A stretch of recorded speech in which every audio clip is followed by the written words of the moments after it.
Vamos compreender um pouco, né, sobre as etapas e os procedimentos para a gente realizar a renovação da CNH.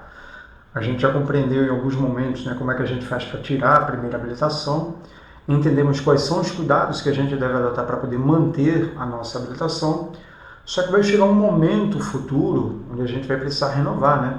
Nossa habilitação vai expirar e a gente vai precisar cumprir com alguns procedimentos para poder realizar a renovação da CNH. Então vamos lá. Com relação à renovação da CNH, quando se trata das categorias A e B, a gente tem um procedimento que é bem semelhante. Então vamos conhecer um pouco. As exigências são comuns, tá? Então, tanto que é exigido para a categoria A na hora de renovar, também é exigido para a categoria B. E normalmente todo esse processo se resume a exames, a realizar exames para ver se você continua com aptidão para seguir dirigindo. Então vamos lá. Exames que você precisa fazer para renovar. Exame físico-mental, nada mais é do que aquele exame médico, ou a gente chama de exame clínico, tá? Exame psicológico, porém esse exame aqui, existe um porém para ele, tá? A gente só precisa fazer o exame psicológico se a gente quiser manter ou se a gente quiser colocar a opção de exercer atividade remunerada. Essa opção que tem escrito aqui é AR, que é a opção de exercer atividade remunerada. Para quem quer simplesmente renovar a carteira para ficar dirigindo, para ir para o trabalho, para ir para a faculdade, para casa, para viajar ou passear, não precisa dessa opção. Agora, para quem quer trabalhar de maneira formal, né, de carteira assinada, ou exercer alguma função, como por exemplo motorista de aplicativo, trabalhar com entregas e tudo mais, qualquer coisa que exija que você vai dirigir para obter renda, então nesse caso você precisa dessa opção de exercer atividade remunerada, tá bom? Então temos aqui duas condições do exame. O exame ele pode se tornar mais barato para quem quer renovar a habilitação sem essa opção de atividade remunerada, porque a pessoa vai praticamente pagar somente pelo exame físico e mental e já vai ter a sua habilitação renovada automaticamente. Ou para quem quer renovar a habilitação e manter ou acrescentar a opção de exercer atividade remunerada, vai ter que fazer os dois exames, tá? O exame físico e mental mais o exame psicológico, tá bem? Então esse exame psicológico aí é facultativo a quem quer a opção de atividade remunerada. Tranquilo esse entendimento? Super simples, né? Vamos entender um pouco sobre os períodos de renovação. Afinal de contas, toda vez que a gente for renovar a nossa habilitação, existe um limite máximo, né, de prazo de renovação de acordo com a faixa etária do candidato. Então vamos conhecer um pouquinho sobre isso, tá? A gente, quando renova a nossa habilitação, ela pode ser renovada de 10 em 10 anos até a gente alcançar os 49 anos de idade. Quando chegamos aos 50 anos de idade e vamos renovar a nossa habilitação, ela é renovada de 5 em 5 anos. Ou seja, toda vez que eu for renovar, ela vai ter uma validade máxima de 5 em 5 anos, tá bom? E isso vai se manter assim até os 69 anos de idade. Depois que eu chegar aos 70 anos de idade, todas as vezes que eu for renovar a minha habilitação, vai ser a cada 3 anos, tá bom? Então essas são as regras aí para renovação. Então enquanto você não atinge 50 anos, todas as vezes que você for renovar a sua habilitação, ela pode vir com um prazo de até 10 anos de validade, tá? Então você renova várias vezes aí, enfim, né? Quantas vezes você puder, até alcançar aos 50 anos. Todas as vezes que você for renovar, ela vai ter aí uma validade máxima de 10 anos. Chegou aos 50 anos, atingiu os 50 anos, a partir desse momento, todas as vezes que você for renovar, ela vai ter uma validade máxima aí de 5 em 5 anos. E chegando aos 70 anos, essa validade máxima aí, ela cai para 3 anos. Ou seja, a cada 3 anos, você vai procurar renovar a sua habilitação.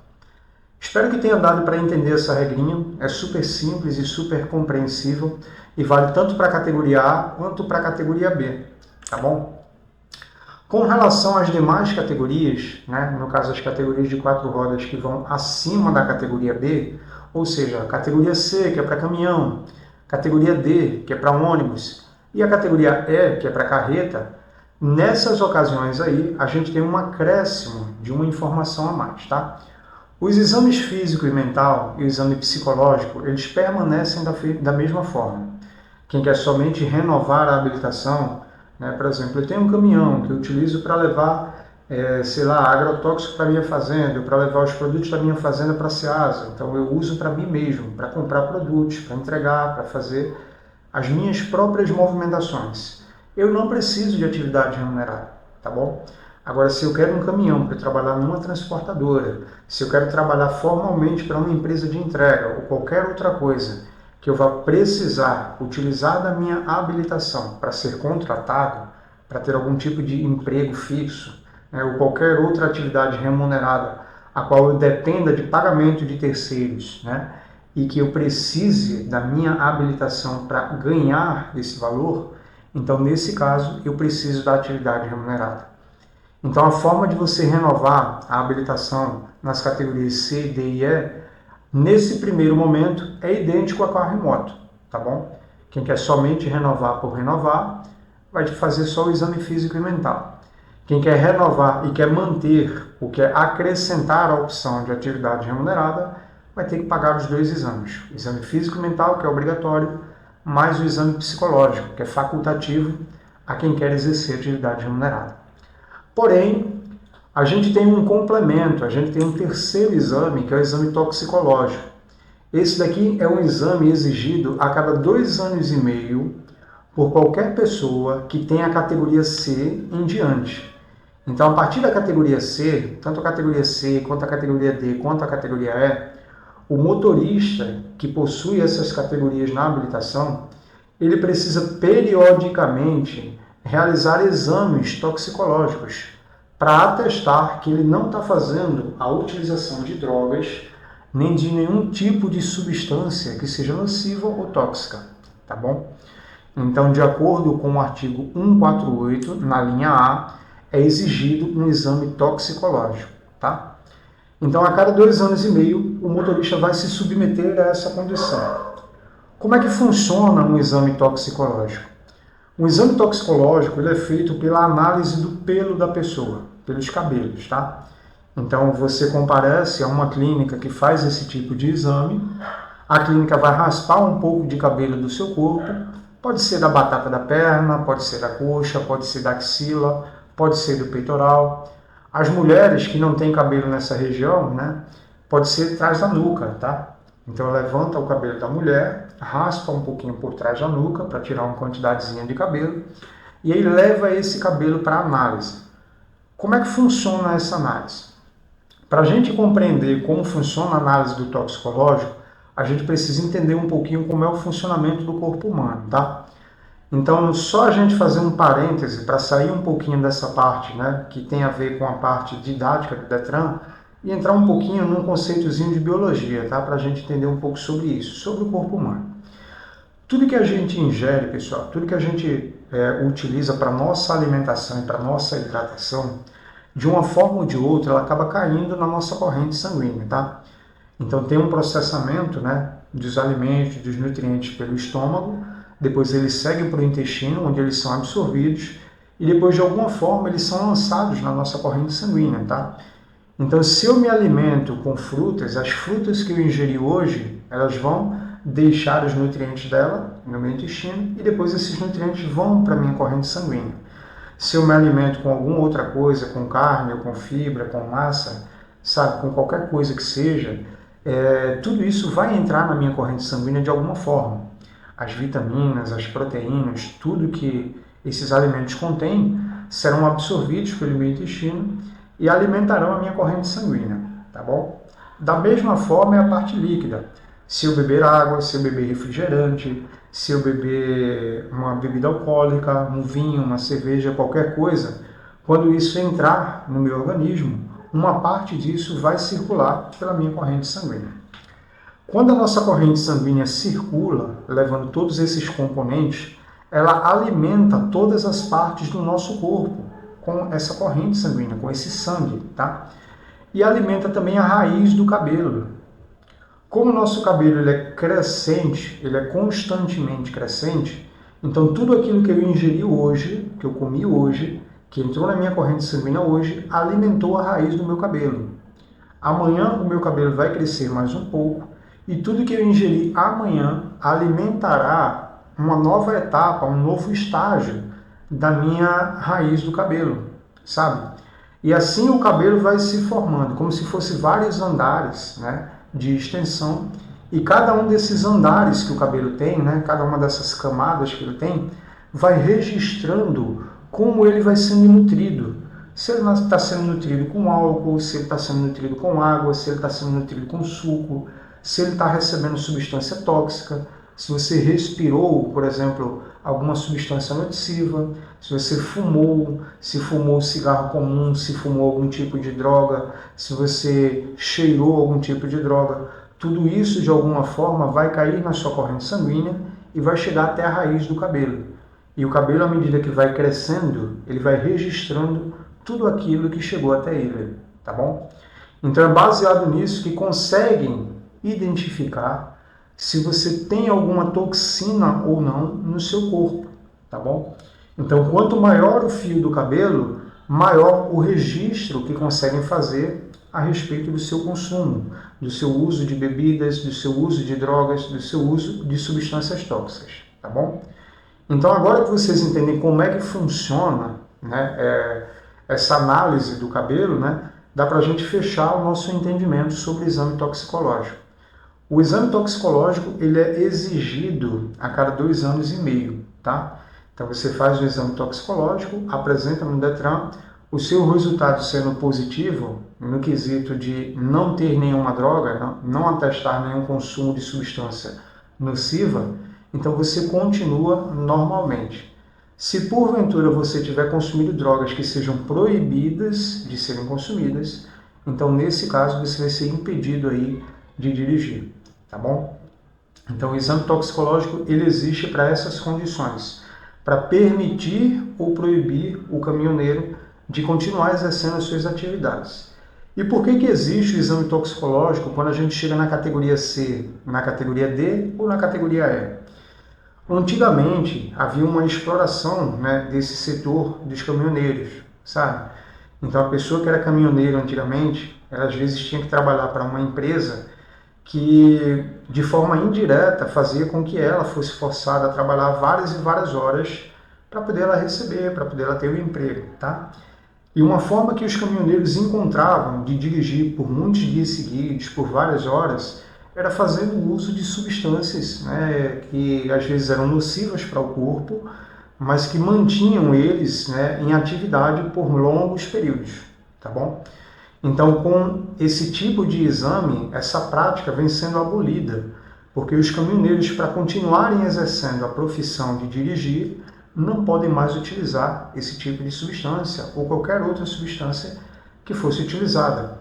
E isso vai trazendo o mercado para uma normalidade, onde os caminhoneiros vão respeitar o tempo normal de direção, vão ter que respeitar um descanso que seja compatível para que ele recarregue as energias e vão trabalhar numa carga horária que é compatível com cargas horárias de outros tipos de trabalho, né, sem que ele seja explorado excessivamente, tá bom? Então, antigamente era muito comum, né, a pessoa juntar um dinheiro, comprar um caminhão, e ela ia numa transportadora e dizia assim, olha, eu tenho um caminhão, se você quiser fazer alguma entrega é só me chamar. Aí o rapaz da transportadora ligava para ele e dizia, olha, a gente tem uma entrega para você, vem cá. Aí o cara ia lá na transportadora, chegando lá, o cara dizia, olha, essa entrega, né, eu vou tentar dar um exemplo ilustrativo aqui, tá? Nem sei se é correto o que eu vou falar ou não, mas eu vou tentar ilustrar de forma simbólica, tá? O rapaz lá da transportadora, ele dizia assim, essa entrega é para São Paulo. E aí o caminhoneiro dizia, tudo bem, eu aceito, né? É tal valor, eu concordo, eu aceito. Só que era uma viagem, por exemplo, de 5 dias. E o dono da empresa, né, da transportadora, ele dizia, olha, eu quero que tu entregue isso aí em 3 dias. Aí o caminhoneiro diz, olha, não dá para entregar em 3 dias, porque são 5 dias de viagem. Aí o dono da transportadora diz, olha, então eu não quero, vou chamar outra pessoa, porque eu tenho outra pessoa aqui que entrega em 3 dias. E aí, para o caminhoneiro, na ocasião, não perder, ele acabava aceitando essa oferta, né, de ter que entregar numa viagem longa, que ele levaria 5 dias, ele se comprometer e entregar em 3 dias, Para que isso acontecesse, ele tinha que dirigir dia e noite. Então ele tinha que dirigir 3 dias seguidos, tipo de manhã e à noite, de manhã e à noite, para poder realizar essa entrega no prazo que a empresa, né, requisitou, naquele prazo que ela estipulou, tá bom? E para ele fazer isso, ele normalmente fazia, né, o uso de substâncias tóxicas, sabe? Então muitos caminhoneiros, né, antigos, era comum utilizarem drogas. A gente fala de uma que é a mais comum, que é o Arbit, uma mistura de Coca-Cola, né, com café, que dá um pico de adrenalina e deixa a pessoa mais acordada, mais enérgica. Inclusive, é a composição química de muitos energéticos, tá? Esse lance de cola com café, né, com a cafeína, para você dar aquele pico de acordada, né, e ficar com aquela adrenalina um pouquinho mais ativa e um pouquinho mais esperto. Porém, não era só esse tipo de droga não, tá? Muitos caminhoneiros, né, costumavam usar cocaína, outras drogas que deixavam você muito mais enérgico do que essa condição aí de utilizar apenas o rebite, tá bom? Então é isso. Então houve um histórico de muito consumo de droga entre os caminhoneiros porque era uma condição da categoria.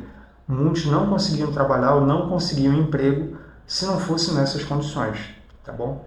Então isso vem sendo alterado justamente, né, com algumas medidas que foram tomadas, principalmente essa medida do exame toxicológico, que impede o caminhoneiro de fazer o uso de substâncias, né? Se ele fizer, isso vai ser detectado, e se for detectado, ele não pode dirigir. Então isso faz com que todos os caminhoneiros, né, tenham que respeitar esse tipo de condição e evita que as empresas explorem os caminhoneiros dessa forma, né? Dizendo, olha, tu tem que trabalhar numa entrega que seria 5 dias, tu tem que entregar em 3, né?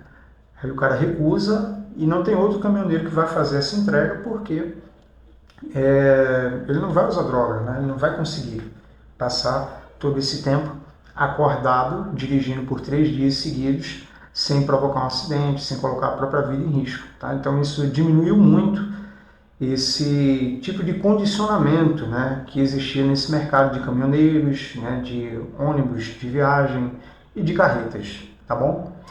Então é isso. Bom, fechando esse parêntese agora e voltando para o nosso contexto, agora vocês já entendem por que o exame toxicológico é exigido a partir da categoria C em diante, tá? E vocês sabem também como funciona o exame toxicológico. Aqui só 2 regrinhas para a gente entender. Quando a gente faz um exame toxicológico, que o resultado da clínica sai, né, a gente pega aquele laudo, aquele resultado, e é como se fosse um antecedente criminal. Se algum de vocês já tirou antecedentes criminais, já deve ter notado que quando você tira um antecedentes criminais, tem dizendo assim, válido por 30 dias. Então você tem 30 dias para pegar aqueles antecedentes criminais e entregar na empresa que solicitou. Depois de 30 dias, aqueles antecedentes criminais não valem mais. Se você precisar entregar em uma outra empresa ou em algum outro lugar, aquele que você tirou anteriormente, que já passou dos 30 dias, ele não tem mais valia nenhum, porque já foi vencido, né, o prazo dele de validade. Então você tem que fazer um novo antecedente criminal para poder entregar nessas empresas. A mesma coisa é o exame toxicológico. Quando você faz o seu exame de drogas e que sai o resultado, esse laudo que saiu, ele tem uma validade de 90 dias. Então você tem esse prazo de 90 dias para entregar no Detran o seu laudo, tá bom? Se passar desse prazo e você não entregar, infelizmente o seu exame não poderá mais ser recebido pelo Detran. Ele não vai mais ser reconhecido como válido e você vai ter que fazer um novo, então tem que pagar novamente. Então muito atentos a isso aí. Uma outra coisa só para fins de conhecimento. Boa parte das clínicas que fazem exame toxicológico e que são, né, vinculadas ao Detran, elas já enviam os dados do candidato automaticamente para o Detran. Então a pessoa vai numa clínica, faz o exame toxicológico dela, a clínica normalmente já envia os dados para o Detran, né, o resultado desses exames ao Detran, e a pessoa não precisa fazer mais nada, tá bom? Então isso vem se convencionando e vem sendo cada vez mais comum entre as empresas que realizam exames toxicológicos, tá?